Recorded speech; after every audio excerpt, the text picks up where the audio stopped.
Stow's novel, Uncle Tom's Cabin, you'll see that he was very, very subservient, kind of go along to get along type person. Obviously, that's not what I'm doing.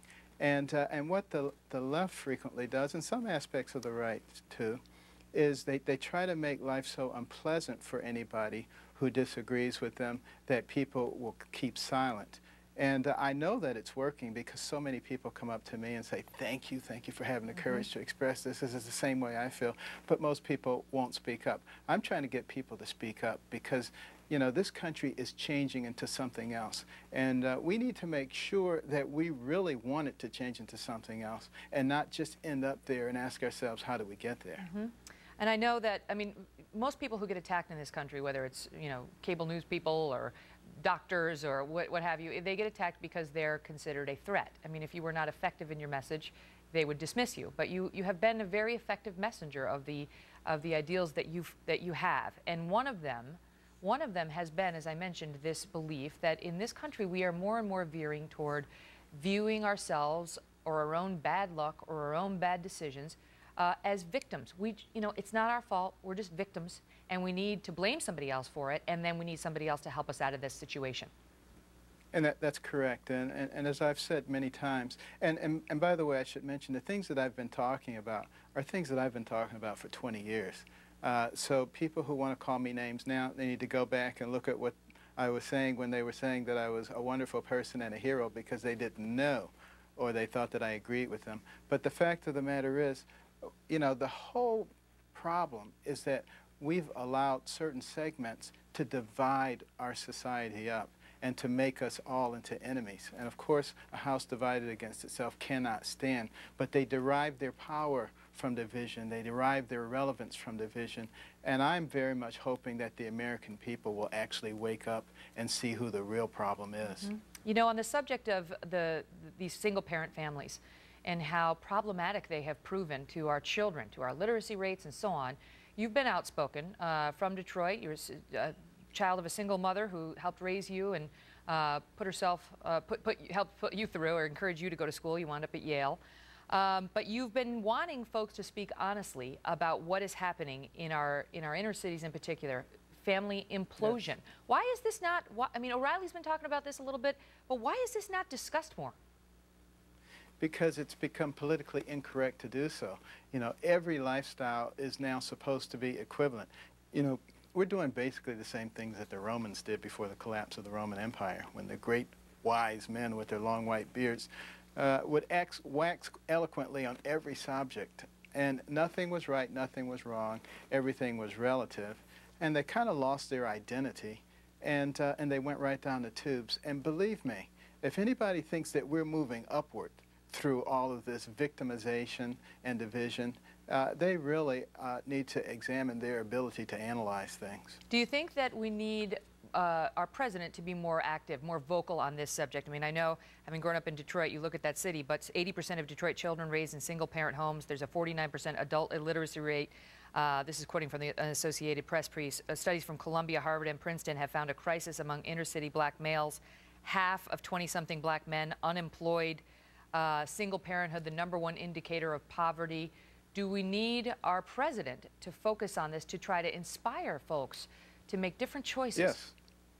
Yes. We need our president, but we need everybody to focus on it because we need to recognize as a society, for every one of those young people that we keep from going down that path of self-destruction, that's one less person we have to be afraid of, protect our families from, one less person we have to pay for in the penal system or the welfare system, one more tax-paying productive member of society who can discover a new energy source. How do you do it? We have to place the resources there in the beginning. For instance, you know, with Carson Scholars Fund, we put reading rooms in all over the country, particularly targeting Title I schools, where a lot of the kids come from homes with no books. They go to a school with no library, and they're the ones who wind up dropping out. They never develop that love of reading, which then fosters a much better impression of who you are and what you can do educationally. With a mom who had a lot going against her, I mean, how did she inspire you to lead a different life?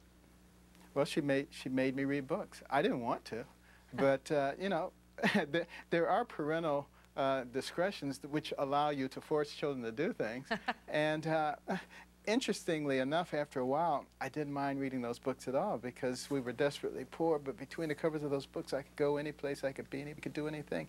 And I started reading about people of accomplishment, and it became clear to me that the person who has the most to do with what happens to you is you. It's not the environment, it's not somebody else. And while everybody else around me was sitting there and complaining and pointing at other people, I was sitting there and empowering myself by gaining knowledge and understanding of the world around me. I heard you say on Fox not long ago that your mother used to make you guys read, used to make you read a poem by Mamie White Miller called Yourself to Blame. So I pulled this poem. It's short. I hope the viewers will indulge me. I know you probably know it by heart, but here it is. If things go bad for you and make you a bit ashamed, often you'll find out that you have yourself to blame. Swiftly we ran to mischief, and then the bad luck came. Why do we fault others? We have ourselves to blame. Whatever happens to us, here are the words we say. Had it not been for so-and-so, things wouldn't have gone that way. And if you are short of friends, I'll tell you what to do. Make an examination. You'll find the faults in you. You're the captain of your ship, so agree with the same. If you travel downward, you have yourself to blame.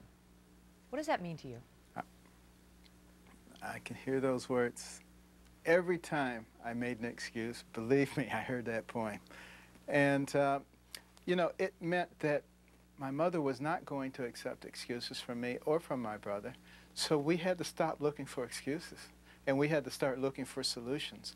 And we learned relatively early in life how to solve problems and how not to go around whining and complaining.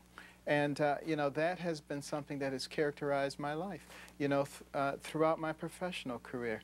You know, when people have said, you know, this can't be done, or no one's ever done this before, you know, instead of saying, oh, okay, well, I guess I can't do that, I start looking for ways to make it work, ways that maybe someone else hasn't thought of.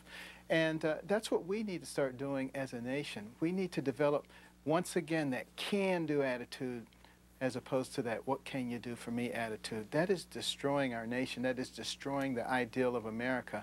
And I particularly feel for those who are the downtrodden in our society, because we have the intellectually elite who sit there and basically try to keep them in that position so they can continue to be the intellectually elite by giving them stuff and making sure, by saying the right things but not doing the right things. This is not useful. And I want people to wake up. Just wake up, please, and don't allow them to pull this sham on you and act like they're your friends.